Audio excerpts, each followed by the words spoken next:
Bonjour, bienvenue à Arcade-moi ça, vlog numéro 8 de la Terminator Restoration Project. Le dernier vlog, je parlais comment ma maison avait l'air d'être celle de E.T. Et bien, c'est pourquoi je suis dehors en ce moment. Je voulais montrer justement à la communauté française c'est quoi un abri tempo qui est complètement enneigé. Il faut que je déneige ça, sinon il va s'écrouler. Et puis, pour se rendre chez moi, j'ai un beau stack de 20 marches à monter. Et c'est donc ça l'espèce de ambiculaire, ombilique, oh, je sais pas trop. Bref, l'espèce de super petite tente à monter pour déneiger, pour se rendre chez moi. Et en même temps, ça montre à quel point j'ai des marches à monter à chaque fois que je ramène une machine dans l'atelier. Et oui, 20 marches à chaque fois. Ah, c'est pas toujours le rose. Ça, c'est la zone où je fais ma peinture. Alors, quand je vous dis que des fois, les vapeurs s'accumulent, c'est ça que ça donne. Et ma maison étant en flanc de montagne, on arrive directement au rez-de-chaussée, en fait au sous-sol. Et je voulais aussi en profiter pour vous montrer comment je suis content parce qu'il y a eu beaucoup de ménage qui a été fait récemment dans ma salle de jeu. Je me suis résigné à me débarrasser de la Pantera, je l'ai toute strippée, j'ai gardé uniquement le playfield et le backglass. Et j'ai vendu le cabinet pour faire une virtual pinball à un client heureux. Et je me suis débarrassé aussi de mon cabinet Universal, ce qui fait en sorte que ma salle de jeu est maintenant uniquement garnie de jeux fonctionnels. Avec un beau miroir, ça fait beau, hein? J'ai l'impression d'en avoir plus avec mon miroir. Ah, et voici ma plus récente acquisition, la Centipede. C'est une game que j'ai appris à adorer sur le tard, je l'avoue. J'étais pas un méga fan jusqu'à temps qu'il aille au McFly et que j'y joue de façon régulière et que je me suis dit, un jour j'en aurai une et voici ce qui est intéressant à propos de celle-ci.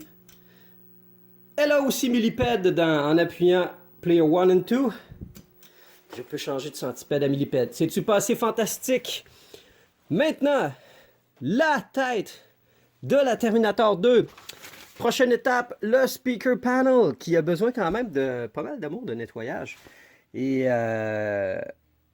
on va quand même... Il y a possibilité de mettre beaucoup de modes, franchement, sur un speaker panel. Celui-ci ne fera pas exception, mais... Heureusement, j'ai pas le backlit speaker panel. Si vous voulez voir de quoi je parle, allez voir la restauration de la Getaway où j'ai dû installer un speaker panel backlit. Ça fait super beau, mais c'est beaucoup d'artisanat à installer. Surtout quand on a un Color DMD et un Pin Sound. Alors ici, ce qu'on a, Color DMD, Pin Sound. On a des LED, alors un petit peu d'inconnu ici. C'est un kit de LED rétroéclairé que je n'ai jamais installé. Et bien sûr, on va tout nettoyer ça. Sans plus tarder, allons-y. Un speaker panel démonté, ça ressemble à ça. 3 pièces principales, le front, les speaker grill et le H. Saviez-vous que cette pièce-là est extrêmement difficile à trouver? Si jamais vous faites une virtual pinball, je sais que cette pièce-là est très, très, très recherchée et très dure à trouver. Et c'est pourquoi il faut en prendre soin et je l'ai complètement nettoyé et j'ai pas aucune retenue à mettre même un peu de Armor All sur les pièces de plastique comme celle-ci. Regardez comment elle devient shiny glossy. C'est magnifique. Prochaine étape, la part voici le DMD qu'on va bien conserver à part, comme ça on le dépose. Et maintenant, le speaker grill. OK, il y a de l'inconnu là-dedans et comme toutes s'imbriquent l'une dans l'autre, hein, on sait que même quand on met le pin sound, il y a un petit tweak à faire avec le socket de speaker qui fait avec le DMD. Alors, j'espère que le Bright Sound Speaker Light n'aura pas d'impact trop majeur sur l'installation des deux autres modes. Hein, parce que souvent, un mode est fait pour être installé par lui-même de façon autonome et ça se passe bien. Mais lorsqu'il entre en choc des cultures avec les autres modes, ça laisse place à des imbroglios. Après avoir passé à travers le livret d'instructions des LED rings, c'est quand même assez simple. Normalement, on les applique tout simplement à cette place-ci et à cette place-là. Sauf qu'évidemment, il y a un petit problème avec le speaker pin sound parce que normalement, ici, c'est un petit speaker.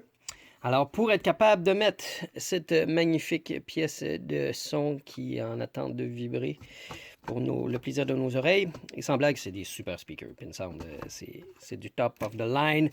Il faut mettre un spacer et je ne peux pas mettre le spacer par-dessus le LED ring parce que ça écrase l'espèce de foam protecteur. Ça, c'est un foam protecteur, éviter qu'il y ait des contacts, des shorts, bref, c'est expliqué là-dedans.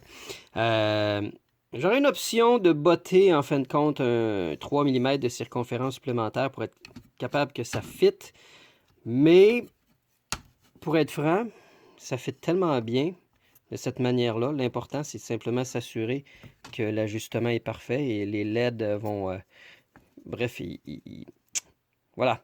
Le trou est parfait pour laisser passer la lumière de toutes les LED. Alors, on va y aller comme ça. Et ça va faire quand même beaucoup de filage, hein, parce que, bon, ça, c'est l'alimentation des LED. Et ça, c'est le signal audio qui sera au speaker. On voit ce que ça donne. J'ai mis des petites pièces de tape double face sur le LED ring pour être sûr qu'il garde parfaitement son positionnement sur le spacer ici. Et une fois que c'est fait, j'ai quand même mis les 4 vis et j'ai rajouté des washers pour être sûr que ça tienne bien la grille, parce que je me fie pas au tape double face pour que ça tienne pour toujours. Alors maintenant, avec les 4 vis installées et le washer, ça ne bougera plus jamais. On peut maintenant installer le speaker avec les vis fournies pour visser à même l'aggloméré.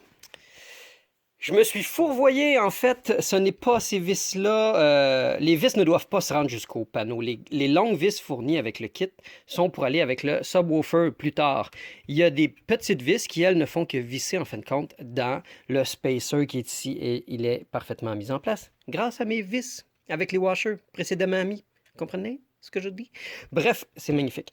OK, dans les affaires qui font vraiment perdre du temps dans un travail, c'est chercher des vis.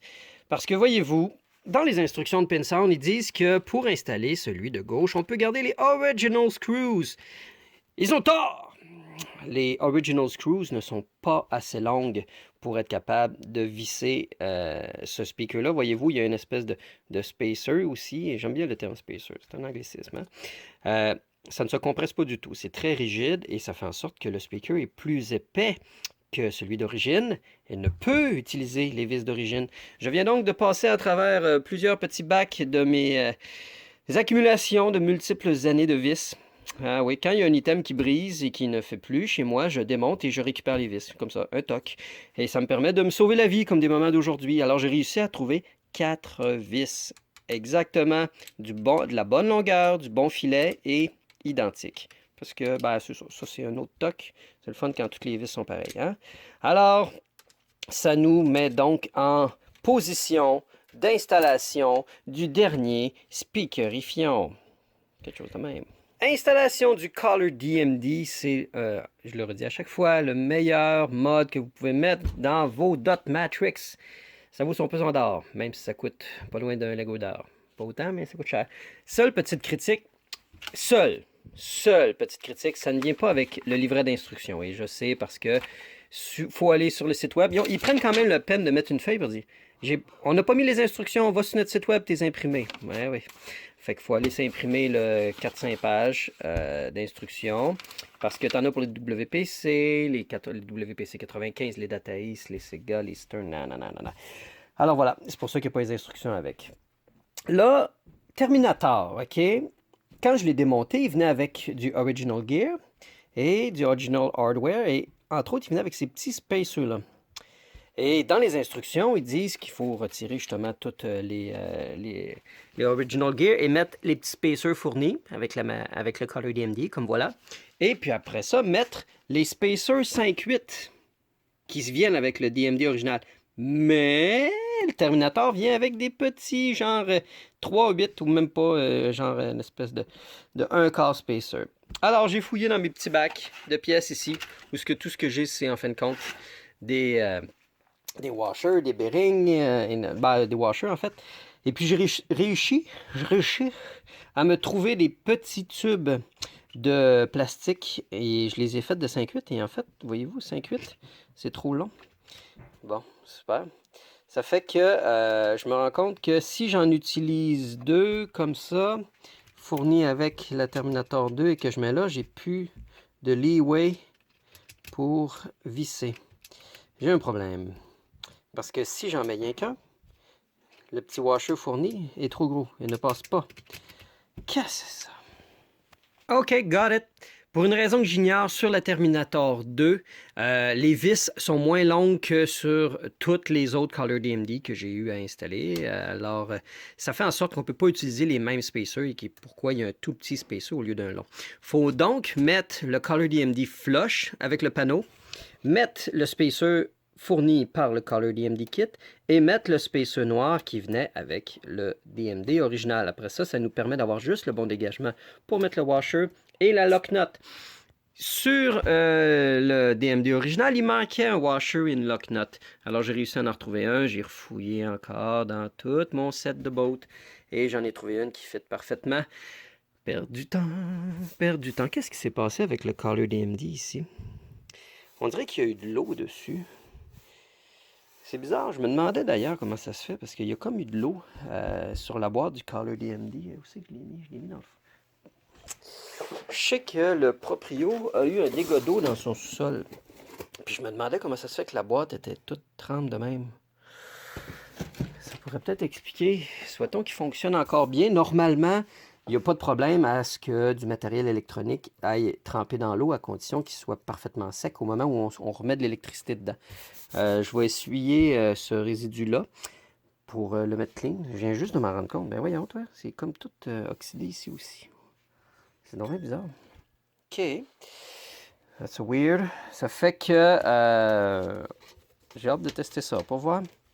Bon, en tout cas, au moins l'installation du Color DMD, c'est bien fait. Ça n'a eu aucun ajustement à faire en fonction des speakers pin sound et des LED. Je suis donc en mesure de réassembler le tout et le positionner dans la machine. Coup de théâtre pour faire changement. OK. Je ne pouvais pas garder le Color DMD flush avec le panneau pour la simple et bonne raison que la pièce de speaker panel ne rentrera pas dans la rail. Dans le bas de la tête, donc ça prenait un certain dégagement, ce qui fait donc que, bon, adaptation, j'ai mis le spacer original noir, qui était avec le DMD original, et j'ai mis le spacer Color DMD, c'est un peu comme il suggérait, et avec la petite fente ici, ça m'a permis de mettre la boat sans avoir à mettre le washer. Ça va être très solide quand même. Petit fait étrange, il venait un petit Black Nipply Rubber Thing avec le DMD original de Terminator 2. Il en restait juste 3. Et puis, bon, je vais garder les 3. Ça me laisse penser que peut-être que le DMD qui était dans la Terminator 2 avait déjà été changé pour qu'il ait perdu, en fait, à l'origine, une boat, un washer et un Nipply Black Rubber Thing. Bon, je viens de me taper aussi tout le travail de bien tie-wrapper tout le filage. J'aime ça, faire ça, mettre ça clean, c'est propre. J'ai groundé le Color DMD et ça me laisse avec un super ultra beau Rasta connecté à une méga galette. Installons-la pour voir cette méga galette. Ben c'est fabuleux, c'est super clean, franchement, je suis super content. Ça look à look. On voit même le petit rubber ring, ça fait comme une espèce d'iris supplémentaire pour l'œil du Terminator. Ça marche très bien avec tout ça. Et il venait des nouveaux ribbon cable dans le lot de pièces. Je les ai installés. Le seul ribbon cable que j'ai pas de neuf, c'est celui du DMD que je vais plugger à un moment donné. Mais on voit quand même assez bien la différence entre les deux. Et là, place à la surprise. Voyons voir qu'est-ce qui va se passer côté Translite. Ah ben, pas grand changement, vous allez me dire? Ah, j'ai le goût de faire un avant-après un petit peu explosif. Pour le fun, je vais vous montrer l'ancien Translite qui était très sale. Pas nettoyé du tout. Je me suis efforcé de ne pas y toucher, justement. Et puis, voyons voir en un tournement, qu'est-ce que ça fait, un beau petit claquement de doigts. Oh yeah! Chrome Edition Alternate Backglass. On a des yeux rouges qui nous fixent, là. C'est pas assez extraordinaire comme upgrade de Translite. On en voit beaucoup des Alternate, mais je pense que celui-là, remporte la palme. Avec tout le kit de stickers, c'est extraordinaire. C'est à se dire que ça aurait dû être de même à l'origine, n'est-ce pas? Alors, oui, beaucoup de T800 dégarnis et on a un Arnold avec sa jeune dégaine de jeune premier. Il n'y a plus le Arnold au visage défiguré sur ce alternate backglass-là. Et il y en a qui vont se dire, voyons, mais t'es pressé, là? Il n'y avait pas un light panel en arrière de tout ça? Ben oui, il y a un light panel en arrière de tout ça. J'avoue que j'ai été un peu pressé. Alors voilà, le light panel avec tous les LED, c'est uniquement des LED blanches. On a des cool et des warm. Ça vient de CornTaker et ils n'ont pas vraiment expliqué exactement où vont les warm autres que derrière les faces. Alors voilà, il y en a 12 que j'ai mis à peu près derrière les faces. Il va y avoir selon moi de l'ajustement à faire une fois que la lumière va être mise là-dedans, voir qu'est-ce que ça donne avec le Translite appliqué. Mais wait, there's more. Il reste un dernier ajout à faire avec la tête avant de dire qu'elle est complète. Regardez-moi ça, et oui, un topper. Un topper, c'était inévitable. Il existe à peu près entre 4 et 5, peut-être 8 différentes sortes de toppers pour le Terminator 2. Celui-là est en fait, selon un des plus intéressants, c'est un vacuum form plastique avec des autocollants qui donne un bel effet métallisé. La résolution aurait pu être une petite affaire meilleure. Non, c'est quand même très bon, mais je sais pas, on dirait qu'il y a quelque chose qui aurait pu être un peu plus contrasté. Au moment de sortir ça de son emballage, voici l'emballage dans lequel ça vient. Peut-être un petit manque ici côté boîte. J'étais assez intrigué à savoir comment on installait ça parce que, bon, ça vient avec des Nipply Eyes qui, eux, sont connectés à une strip de LED. Puis là, je me suis dit, la strip de LED, où c'est qu'elle va se mettre à se mettre dessus, genre, de même, comme ça? Parce que là, il y a comme des petites clips ici. Je me dis, ça se rend dessus sur le petit truc de métal là, mais non, parce que si je fais ça, c'est pas assez long. C'est en allant sur le site de l'enchère eBay qu'il y a 2 photos supplémentaires dans l'enchère qui expliquent comment l'installer. Ouais. Alors, ça va à l'arrière et c'est fait pour être installé un peu recourbé. Ouais, faut comme installer le truc puis faire un arche comme ça pour rétroéclairer la tête. Et le petit module bleu que vous voyez là, c'est où est-ce que se connecte le câble de connexion qui, lui, va dans la tête. Ceci suggère de connecter ceci dans la tête et de faire passer ça par le trou de la grille d'aération pour venir après ça se plugger ici. Alors, ça implique de faire pas un, pas deux, mais bien 6 trous sur la tête pour être capable de visser le body et après ça, être capable d'installer ça.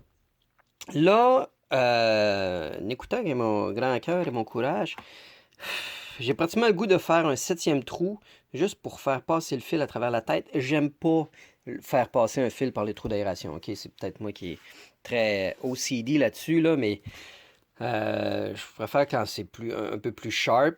Ça se rend ici et ça se visse. Alors, c'est la façon qu'ils ont trouvé de faire un quick connect. Et ça, c'est le connecteur qui ont trouvé le moyen de mettre un beau sticker pour dire side up. Mais il aurait quand même pu dire c'est quoi le connecteur qui va se plugger dessus. J'ai moi-même écrit J104 parce qu'une des photos de l'enchère eBay dit sur quel connecteur se plugger. Je veux dire, c'est fait pour la Terminator 2. Ça peut pas aller nulle part ailleurs. Alors, c'est quoi d'avoir tagué le connecteur avec le chiffre? Comme ça, on n'a pas à se courir sur Internet pour trouver où. Et ça se plug dans la vis qui tient le PCB juste à côté pour faire office de ground. Là, ce que je vais faire aussi, c'est que je me rends compte que le topper est quand même assez flat. Un peu plate. J'ai le goût de le recourber, il est quand même en plastique. J'ai le goût d'y donner une espèce de certaine prestance comme ça, juste pour donner l'impression que justement, vu qu'il est vacuum form, qu'il y a un peu plus de chest, un peu plus de torse. Alors, voyons voir tout de suite qu'est-ce que ça va donner une fois installé. Hey! Oui, très content d'avoir donné un peu de bombée à tout ça. Ça donne un peu plus de prestance au topper. Et l'installation s'est passée très très bien. Donc oui, ça implique des trous supplémentaires dans la tête. Voici le petit arc bombé à l'arrière avec le fil qui poke out ici, qui est tout juste en dessous de la connexion à faire lorsque aura besoin d'être faite. Pour l'instant, ça se rétracte. Et je vais évidemment enlever le topper tant et aussi longtemps que la machine ne sera pas terminée. En fait, évidemment, quand la machine va quitter l'atelier, le topper ne sera pas installé. C'est pourquoi il doit être retirable facilement. Mais au moins, les trous sont déjà prêts. Alors, fin du vlog numéro 8 sur la Terminator. Hey, prometteur, très enthousiaste. Je suis content là, la machine est à fond. Vlog numéro 9. Cabinet. Alors, vlog numéro 9. On démonte ça, on sort le playfield et puis on s'attaque à l'esthétique du cab. Merci d'être à l'écoute. C'est le fun. On se dit à bientôt. OK, bye.